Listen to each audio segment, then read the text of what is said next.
आप सबको हमारी तरफ से आप प्रोग्राम देख रहे हैं जी सलाम जेके गुलिस्तान न्यूज़ का मॉर्निंग शो। और आज का मॉर्निंग शो लेकर आपका मेज़बान इशफा गौहर हाजिर खिदमत है। सामीन नाज़रीन, आज भी खबरों की शुरुआत जम्मू कश्मीर से करेंगे क्योंकि रात देर गए जो खबर सामने आई थी उसकी तफसील आपके सामने रखेंगे। फिर पिछले 24 घंटों के दौरान जो कुछ हुआ उसका लेखा जोखा आपके सामने रखने की कोशिश करेंगे। आज क्या कुछ होने जा रहा है, सियासी बाज़ार में क्या कुछ है, माइशत के हवाले से क्या कुछ किया जा रहा है, सब कुछ आपके सामने एक एक करने के ये खबरें रखेंगे, इस उम्मीद के साथ कि आप 10 बजे तक हमारा साथ देंगे इस मॉर्निंग शो में और अपना फीडबैक भी देते रहेंगे। और वो फीडबैक के लिए कैसे देंगे जी, आप हमारा फीडबैक तो याद रखिएगा, आप हमारा फीडबैक देंगे सबसे पहले हमारी राब्ता साइट फेसबुक पर, ट्विटर पर, इंस्टाग्राम पर। आप हमारे साथ बराह रास्त ज्वाइन कर सकते हैं, प्रोग्राम के बारे में अपनी बात रख सकते हैं, इलाके के मामलात रख सकते हैं। उसके साथ साथ आप हमारे साथ ज्वाइन करेंगे हमारी ऑफिशियल वेबसाइट www.gulistannews.in पर,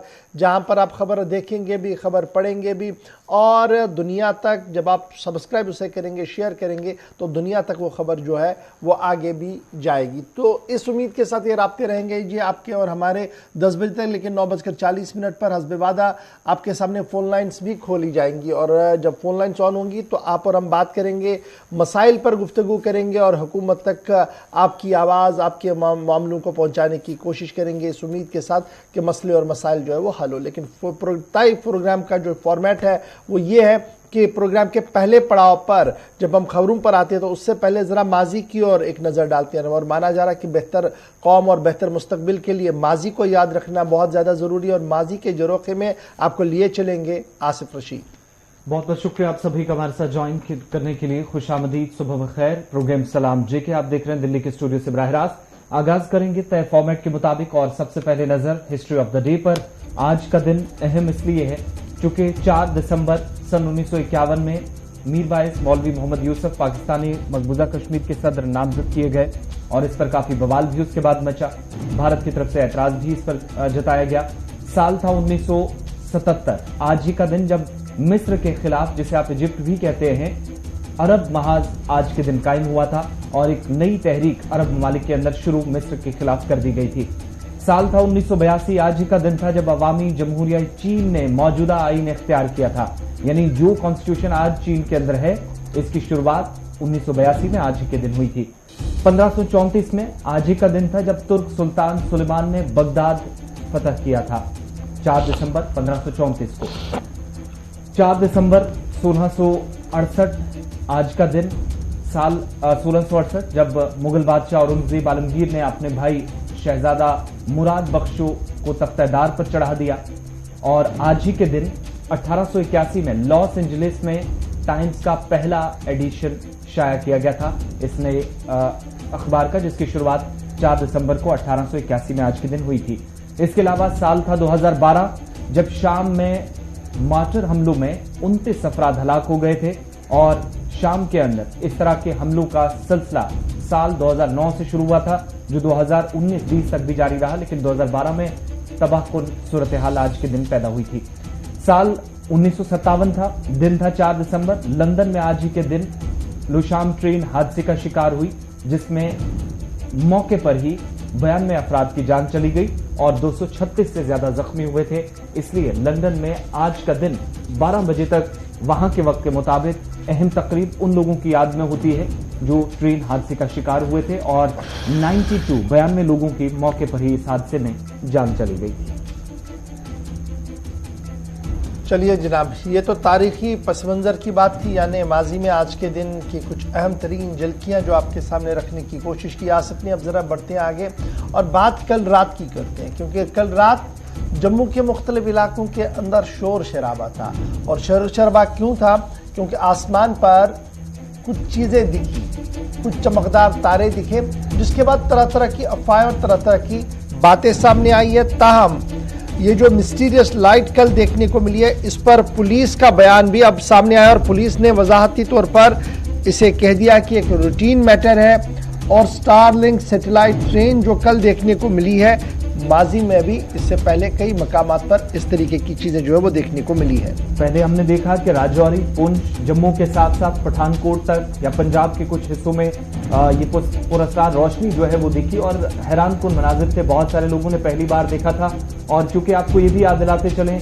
खिताए चिनाब के अंदर भी दोनों अजला के अंदर डोडा और किश्तवाड़ से हमें कुछ वीडियोज भी मौसूल हुई। ये वो तस्वीरें हैं जो बताया गया कि रात तकरीबन 6:30 के बाद से कुछ एरियाज के अंदर और रात 8:30 तक बहुत सारे इलाकों के अंदर ये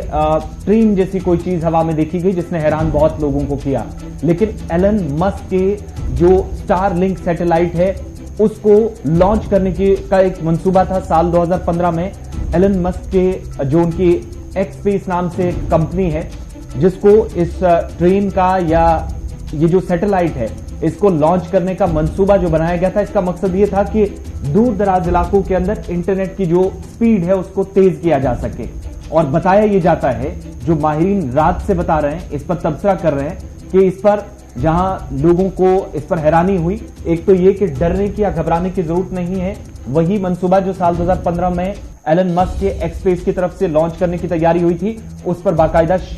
काम शुरू हुआ है। दूसरी, इसकी तस्दीक जम्मू कश्मीर पुलिस ने भी की, बल्कि जम्मू के अंदर जहां पर पुलिस और सिविल इंतजामिया ने लोगों से कई इलाकों के अंदर अपील की कि वो घबराएं बिल्कुल भी नहीं। और ये तस्वीर जिस पर एडीजीपी की तरफ से जम्मू के आवाम से भी और जिन एरियाज के अंदर ये देखा गया वहां घबराने की जरूरत नहीं और अफवाहों पर ध्यान दिए बगैर ये मानकर चलें, जिसकी तस्दीक एडीजीपी ने की कि एलन मस्क लिंक जो सैटेलाइट है ये वो है जिसकी बाकायदा 2015 में प्लान बना था। और एक्सपेस नाम की जो कंपनी है उसने इस सैटेलाइट को बनाने की तैयारी सिर्फ इसलिए की थी कि दूर दराज इलाकों के अंदर इंटरनेट कनेक्टिविटी या जहां पर इंटरनेट की रफ्तार कम होती है उसको बढ़ाया जा सके। तो उसी का एक नमूना इन एरियाज के अंदर देखा है, जिससे घबराने की और जिस तरह की बातें सोशल मीडिया पर रात से की जा रही हैं उस पर ध्यान देने की जरूरत है। कुल मिलाकर पुंछ, राजौरी, जम्मू जू के आसपास, सांबा और दीगर इलाकों के अंदर कल ये जो देखने को मिला, इसके बाद तरह तरह के लोगों की बातें आई, तरह तरह की चीज़ें सामने आई। तो एडिशनल डीजीपी की तरफ से वजाहत तो दे दी गई थी, लेकिन एक चीज़ याद रखिएगा कि जून में, इसी साल जून के अंदर गुजरात के कई इलाकों के अंदर इसी तरीके से ये चीज़ें देखी गई थी, जिसके बाद जो गुजरात का रीजनल सेंटर है उनकी तरफ से एक वजाहती बयान सामने आया। जो adviser at Gujarat council of science and technology है,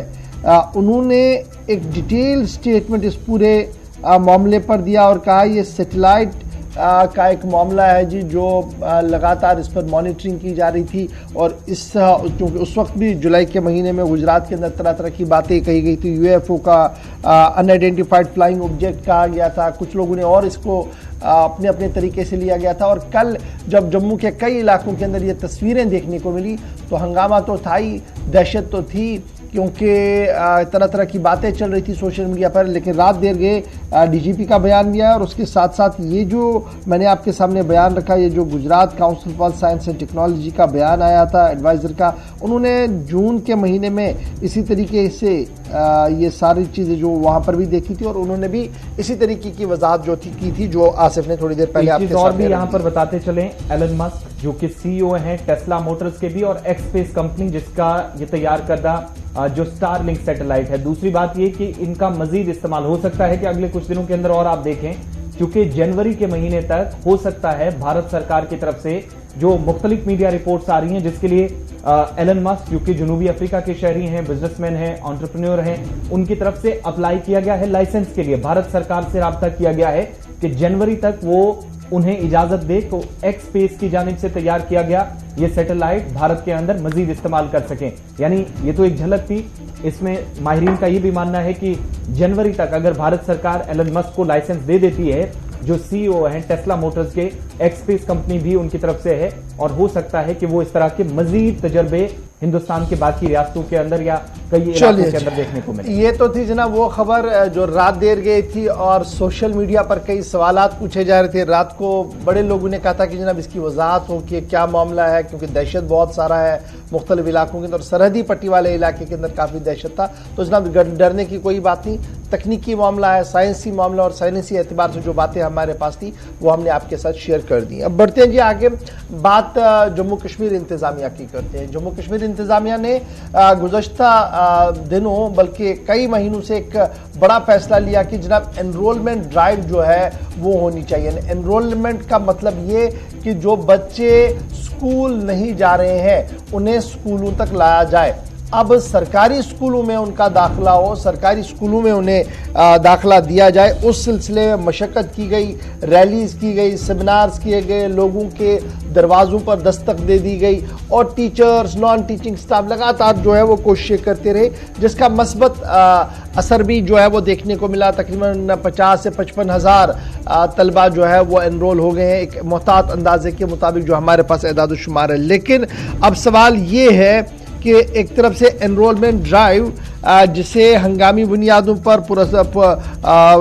शुरू किया गया और हंगामी बुनियादों का असर बेहतर देखने को मिला, लेकिन अब एडिशनल किताबें यानी इजाफी किताबों की ज़रूरत है यकम क्लास से लेकर 7वीं क्लास तक, क्योंकि जिस तरीके का एनरोलमेंट हुआ है उस तरीके की किताबें शायद उतनी किताबें सरकारी ख़जाने के अंदर नहीं है, सरकार के पास नहीं है। और अब सरकार ने ये जो न्यू एनरोलमेंट हुआ है प्री प्राइमरी क्लासेस के अंदर, तो वहाँ पर डायरेक्ट स्कूल एजुकेशन की तरफ से अब ये साफ कर दिया गया है कि केजी किड्स और न्यू एनरोलमेंट को जो रोस्टर्स है वो तैयार किए जाएं। सभी सीईओ से कहा गया कि वो अपनी फरिश्ते तैयार करें, सरकारी मैकेनिज्म के तहत उसे डायरेक्टरेट को सौंपा जाए ताकि जल्दी से जल्दी जो है ये सारी किताबें जो है वो दी जाए। यकम से 7वीं जमात तक जो मामला है इस पर काफ़ी ज़्यादा फोकस इस बार सरकार ने किया है और एक मोहतात अंदाजे के मुताबिक 50 से 55 हज़ार तलबा की इंदराज जो है वो मुख्तलिफ स्कूलों के अंदर हुआ है और कई स्कूलों के अंदर इतना ज़्यादा इजाफा हुआ है कि वहाँ पर बैठने की जगह नहीं और कहीं पर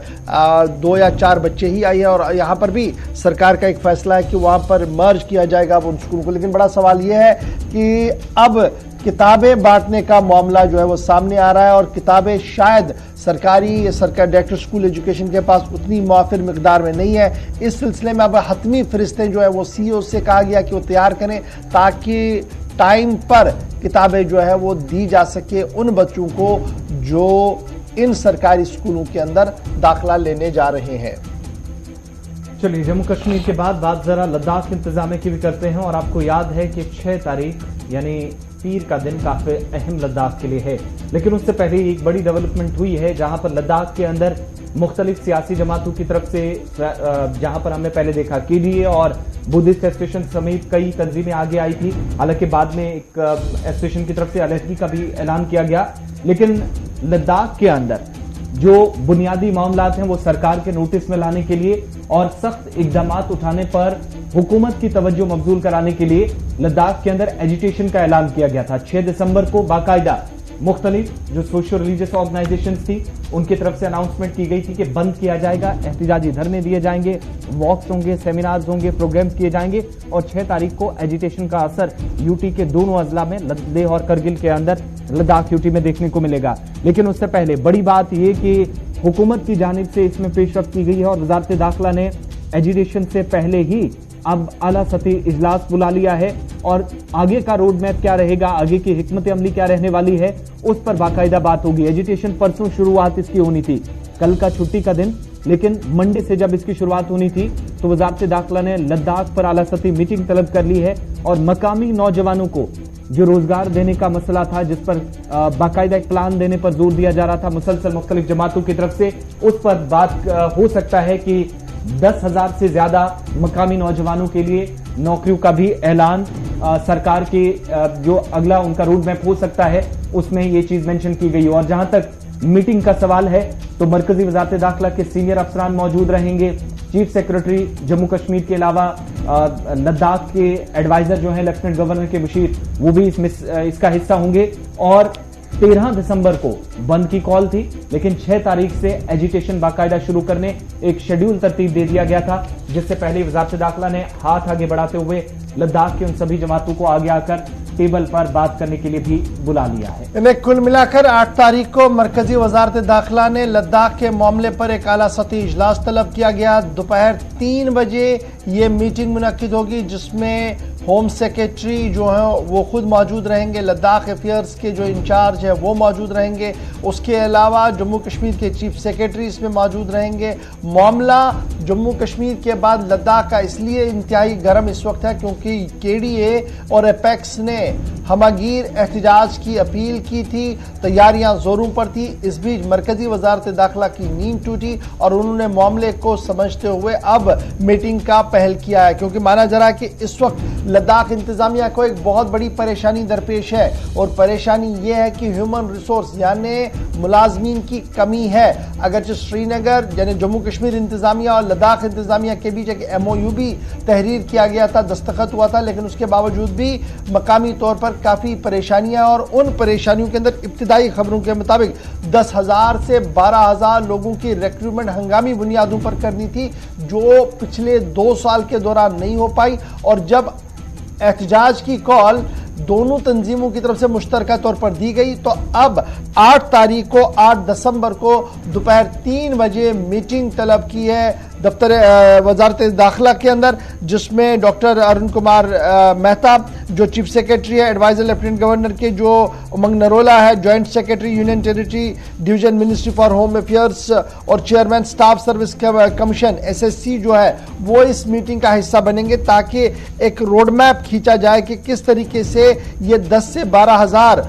नौकरियां जो फराहम करनी है, और एक रोड मैप बनाया जाएगा कि किस तरीके से जल्दी से ये पूरा मामला जो है वो आगे बढ़े। तो फिलहाल एहतजाज से पहले ही मरकजी वजारत दाखिला हरकत में आई है। खबर हम आपको लद्दाख के हवाले से बता रहे थे। अब जरा बढ़ते हैं जी आगे, फटाफट से आपको जरा कोविड का कहर भी बताते हैं, क्योंकि कोविड-19 का मामला ठंडा नहीं हुआ है, दूसरा वेरिएंट हमारे सामने। लेकिन जम्मू कश्मीर की जब हम बात करते हैं तो जम्मू कश्मीर के अंदर कोरोना का कहर लगातार जारी है। खातून IAS अफसर समेत 30 यात्री जो है वो जम्मू के अंदर कोविड पॉजिटिव पाए गए हैं, और उसके साथ साथ जम्मू के बाद अगर कश्मीर की बात करें तो 2 लोगों की कोरोना की वजह से मौत हुई है। 7 नए कंटेनमेंट जोन्स भी जो है वो बनाए गए हैं, और लद्दाख की जब हम बात करते हैं तो 41 नए केस जो है वो लद्दाख के अंदर भी सामने आए हैं। तो कोविड लगातार बढ़ रहा है। एक खातून IAS अफसर समेत 30 यात्री,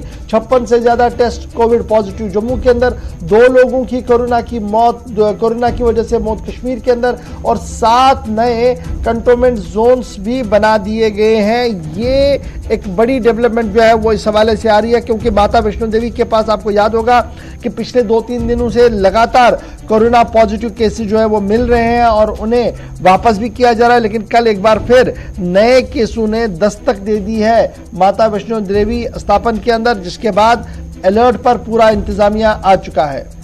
इंतजामिया की जानिब से पिछले 24 घंटों के दौरान 54,621 टेस्ट किए गए। 33 मुसाफिरों समेत 151 लोगों के पॉजिटिव रिपोर्ट्स आई हैं। कुल मिलाकर 181 माफ कीजिएगा। और इन पिछले 24 घंटों में मजीद कोविड के 2 मरीजों की मौत हुई है, और मुतासरीन की तादाद 3,37,000 से तजावुज तो कर ही गई है। दूसरी तरफ मरने वालों की तादाद भी कोविड-19 से अब तक 4,479 तक पहुंची है। वहीं दोनों सूबों के अंदर कोविड-19 के केसेस में बतदरीज इजाफा देखा जा रहा है, और पिछले 2 हफ्तों के दौरान जिस तरीके से रिकॉर्ड टूटे हैं, इजाफा तकरीबन 3% तक का पॉजिटिविटी रेशियो में देखा गया है। 10% तक केसेस पॉजिटिव मजीद बढ़े हैं। उससे अंदाजा इस बात का लगाया जा सकता है कि सूरत हाल पिछले विंटर्स जैसी इस बार भी बन रही है, कोई राहत की खबर नहीं है। कश्मीर सूबे के अंदर 124 में श्रीनगर जिला सबसे फहरिस्त है। पिछले 24 घंटों में 56 केसेस के साथ बारामूला 41, बडगाम 11, पुलवामा में 1, कुपवारा 4, अनंतनाग में 1 और बांडीपुरा में 7, गांदरबल 4, कुलगाम और शोपियां में। अच्छी खबर यह कि किसी केस की तस्दीक गुज़श्ता 24 घंटों में नहीं हुई है। इसी तरीके से मुतासरीन की तादाद 2,12,000 से जहां पर तजावुज कर गई है, तो जम्मू के अंदर आप देखते हैं रियासी जिला एक बार फिर सरे फहरिस्त है। उधमपुर, कठुआ, सांबा, किश्तवाड़, रामबन में किसी भी केस की तस्दीक नहीं हुई, जो बड़ी अच्छी खबर है। लेकिन मरने वालों की तादाद यूटी जम्मू सूबे के अंदर भी, जम्मू कश्मीर में अब तक जम्मू सूबे को जब आप उठाकर देखते हैं तो आदाद-ओ-शुमार बताते हैं कि 2294 लोगों ने अपनी जान अब तक कोविड से गंवाई है। तीसरी बड़ी बात कि पिछले 7 दिनों के दौरान माता वैष्णो देवी जाने वाले, जो दर्शन के लिए जाने वाले यात्री हैं, 130 तक उन यात्रियों की तादाद पहुंच गई है, जिनमें आज के ताजा तरीन केसेस भी हैं जो पॉजिटिव पाए गए हैं। बजरिया ट्रेन ये कटरा पहुंचे थे, लेकिन पॉजिटिव केसेस इसके बाद सामने आए हैं और अब सख्ती इन एरियाज के अंदर बरती जा रही है। लद्दाख के अंदर भी 41 नए केसेस की तस्दीक हुई है, तादाद 1200 से तजावुज कर गई है। बढ़ते आगे बात कोविड के साथ साथ एक और मौलिक मर्ज की, जिसने साल 2017 नहीं, 18 नहीं, 19 या 20 नहीं, बल्कि 21 में भी बहुत सारे लोगों की जान ली है। और जब आप एक एक साल के आदादोशुमार उठाते हैं तो उसमें पता ये चलता है कि पिछले 3 साल बशमूल 2021 का साल, अब तक कोई राहत की खबर नहीं है। बात हम कैंसर पेशेंट्स की कर रहे हैं, कैंसर मुतासरीन की कर रहे हैं। और गुज़श्ता 3 वर्षों के दौरान जम्मू कश्मीर में 21,016 लोगों ने अपनी जान कैंसर से गंवाई है। और 21,016 में आप तादाद देखेंगे तो मरकज़ी वज़ारत सेहत के जो आदादोशुमार बताते हैं, साल 2020 सबसे तबाहकुन या खराब साल जम्मू कश्मीर के एतबार से रहा, जहां तकरीबन 7,000 प्लस कोविड-19 तो अपनी जगह, लेकिन कैंसर से अमवात हुई हैं सिर्फ साल 2020 के दौरान। 6,824 मरीजों ने इसी बीमारी में मुब्तला होकर अपनी जान गंवाई 2018 के साल में। वज़ारत सेहत के आदादोशुमार के मुताबिक 7,003 लोगों ने 2019 में जान गंवाई, लेकिन 2020 इसलिए सबसे बदतरीन सालों में से इसलिए हम समझते हैं क्योंकि 7,189 लोगों ने अपनी जान कोविड-19 के अलावा इस वायरस से, कैंसर से गंवाई है। और आदादोशुमार मरकजी सेहत के ये भी बताते हैं, वजारत सेहत के, कि इस सारे यानी 3 सालों के दौरान जो अमवात रही हैं वो 21,000 प्लस तो रही हैं, लेकिन 22.5 लाख से ज्यादा मरीज हैं जम्मू कश्मीर के अंदर जिनमें कैंसर डिटेक्ट हुआ, जिसका मतलब यह है कि जो तकरीबन 15-16 सालों तक ग्राफ नीचे रहा वो अचानक से 2017 में बढ़ना शुरू हुआ, 6,000 7,000 तक पहुंचा और उसके बाद 7189 तक भी पहुंचा और 21,000 से ज्यादा अमवात पिछले 3 वर्षों में हो चुकी है। सीधा श्रीनगर आपको लिए चलते हैं, कश्मीर ब्यूरो चीफ हिलाल हांजूरी हमारे साथ हैं। हिलाल, 21,000 अमवात 3 सालों के दौरान होना, क्या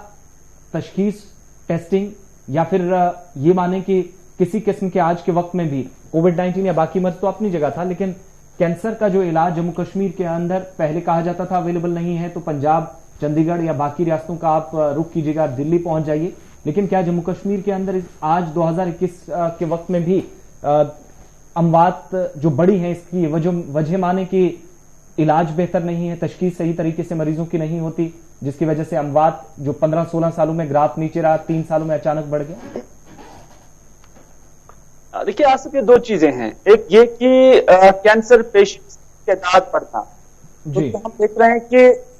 जो लगातार 3 साल का ये डेटा दिया गया है, जिसमें ये बताया गया है कि साल 19 के दौरान जो डेटा था वो 12,600 के आसपास केसेस थे, लेकिन उसके बाद साल 2020 में ये तादाद 13,000 क्रॉस कर गई और साल 2021 में 13,300, यानी हर साल हम देख रहे हैं कि जो कैंसर पेशेंट्स की तादाद है वो बढ़ रही है।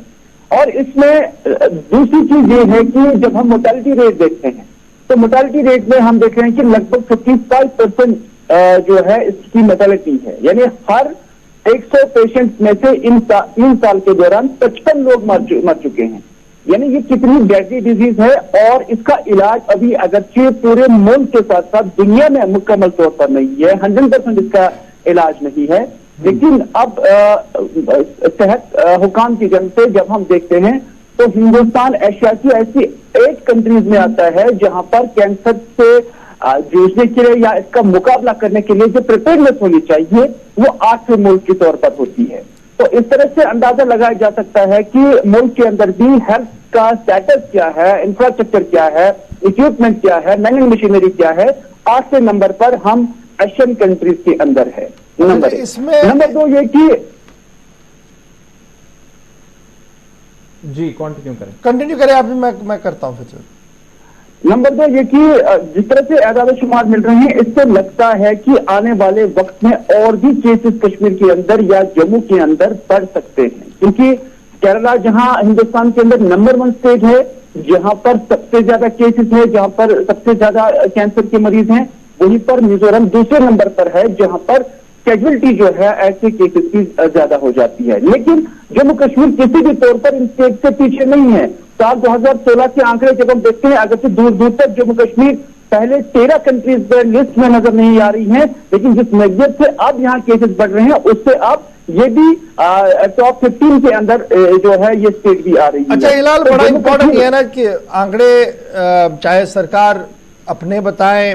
या रिसर्च इंस्टीट्यूट के बताएं, तो लेकिन जब on the floor of the house बात कही जा रही है, जब फ्रॉम द हॉर्सेज माउथ बात होती है और पीसी में बात होती है, तो वो एथेंटिक मानी जाती है। तो इन आंकड़ों को अगर मैं बेस लाइन मानूं तो ये भी तो सही है कि सरकार ने इस पूरे मामले से निपटने के लिए पहले ही श्रीनगर और जम्मू के लिए 8 state art of cancer institutions बनाने की बातें कही थी। और हमने ये भी देखा था कि सोरा मेडिकल इंस्टीट्यूट, जो Sher Kashmir institute of medical science Soura है, वहां पर बाकायदा तौर पर अलहदा ऑन्कोलॉजी डिपार्टमेंट और वो सारी चीजें जो बनाई गई थी। लेकिन आज के दिन जो मरीज है और बीमार के साथ तीमारदार है, दोनों तो दर्द-सर का शिकार हो रहे हैं, क्योंकि माहौल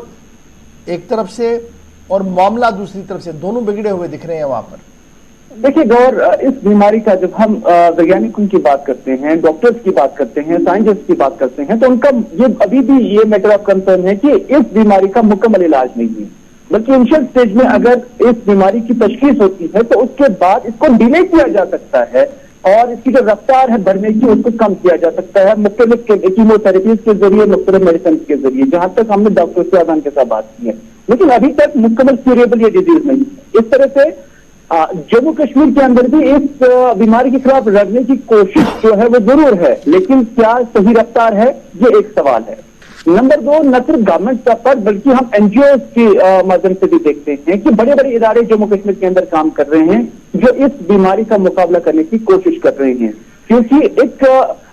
न सिर्फ एक खतरनाक बीमारी है बल्कि एक एक्सपेंसिव बीमारी भी है। हर किसी के पास इसका इलाज का जो मुआवजा है वो अफोर्ड नहीं कर पाता है, तो इस तरह से वो एनजीओ भी यहाँ पर उस चीज के लिए काम करती है। लेकिन बड़ी अहम चीज ये है कि जो रिसर्च के जरिए सामने आई है कि आखिर काज क्या है। जब काज पता करते हैं तो ऐसा पता चलता है कि अल्कोहल नंबर 1 पर जो कैंसर की बीमारी को पैदा करता है, तो इसी वजह से जम्मू के सूबे के अंदर इनकी तादाद बहुत ज्यादा है, नंबर 1। नंबर 2 ये कि जो हाई सॉल्ट वाली चीजें हैं जिसमें ज्यादा सॉल्ट का इस्तेमाल होता है, नमक का ज्यादा इस्तेमाल होता है, वो बताया जाता है कि इसके रीजन कैंसर के होते हैं। नंबर 3 जो फास्ट फूड आज के मौके पर हम देख रहे हैं कि दस्तयाब है, क्योंकि बच्चों से ही हम इस्तेमाल करते हैं कि इन चीजों को दे देना, और फिर जब उन बच्चों की धीरे धीरे से ग्रोथ हो जाती है तो ये भी एक नतीजा तस्वर किया जाता है माहिरीन की जानिब से कि ये एक वजह हो सकती है कि जब अब ये बच्चे बढ़ जाते हैं तो धीरे धीरे ये रेट यानी कैंसर की रेट भी जम्मू कश्मीर के अंदर बढ़ जाती है, न सिर्फ जम्मू कश्मीर के अंदर बल्कि पूरे मुल्क के अंदर इस तरह की रेट बढ़ जाती है। ये सारी चीजें जो है इसकी असल वजह अभी तक बताई जा रही है। बहुत शुक्रिया जी हिलाल हमारे साथ ज्वाइन करने के लिए। हिलाल बता रहे थे कि जो माहिरीन का मशवरा है वो यही है कि नमक का कम इस्तेमाल किया जाए, एक तो ये कहा गया है, और दूसरा जो जंक फूड्स है उसका कम से कम इस्तेमाल किया जाए। हेल्थ एक्सरसाइजेज यानी सुबह उठ के चलना, वर्जिश करना, कसरत करना, इसको अगर मामूल का हिस्सा बनाया जाता है तो आप इस परेशानी से कहीं ना कहीं बच सकते हैं, इस मोहल्लिक मर्ज से कहीं ना कहीं बच सकते हैं। एदाद शुमार आपको आसिफ ने पहले ही बता दिया, एक बार फिर याद रखिएगा कि तेजी के साथ फैल रहा है, तेजी के साथ जनाब आगे बढ़ रहा है कैंसर। जम्मू कश्मीर के अंदर एदाद शुमार जो आ रहे हैं वो 40,000 के आसपास केसेस जो हैं वो ट्रैकिंग किए गए हैं, और जब आप 2019 को देखेंगे तो 12,000 के आसपास, 2019 के बाद 20 को देखेंगे तो जनाब ये 13,000 के आसपास, 2021 को देखेंगे तो ये 13,300 से ऊपर तजावुज कर गया है। तो अल्लाह ताला करे कि ये मर्ज जो है ये कोई भी इसका शिकार ना हो, क्योंकि बहुत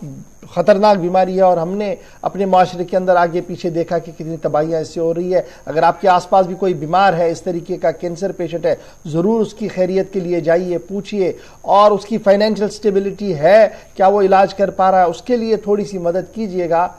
एक ट्रेंड बनाइएगा। आज तक हम शादियों में जाते हैं ना तो जरूर हम अपनी तरफ से एक गिफ्ट देते हैं, अपनी तरफ से एक तोहफा देते हैं, खुशी का तोहफा देते हैं, जबकि उस वक्त शायद ही किसी को इस तरीके की जरूरत होती है क्योंकि उसने अपना पूरा तामझाम किया। अगर हम ये एक ट्रेंड बनाएं कि मरीज पे जाते वक्त हम देखें कि उसकी फाइनेंशियल स्टेबिलिटी कैसी है, क्या उसे मेरी हमदर्दी की कोई जरूरत नहीं है, और उसे चुपके से वो दें,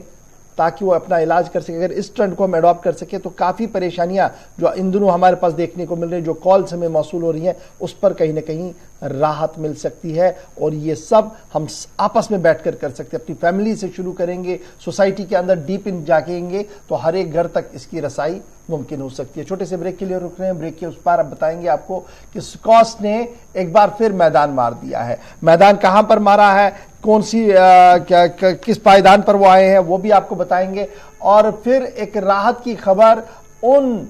बड़े ताजरों के लिए है जिन्होंने करोड़ों का असासा तो लगाया था लेकिन परेशानी के दो चार हो रहे थे, परेशानी उनके ऊपर आ रही थी, लेकिन अब थोड़ी सी राहत उन्हें हाई कोर्ट ने दे दी है। कौन वो ताजिर है, क्या मामला है, बताएंगे आपको डिटेल के साथ। और फिर प्राइवेट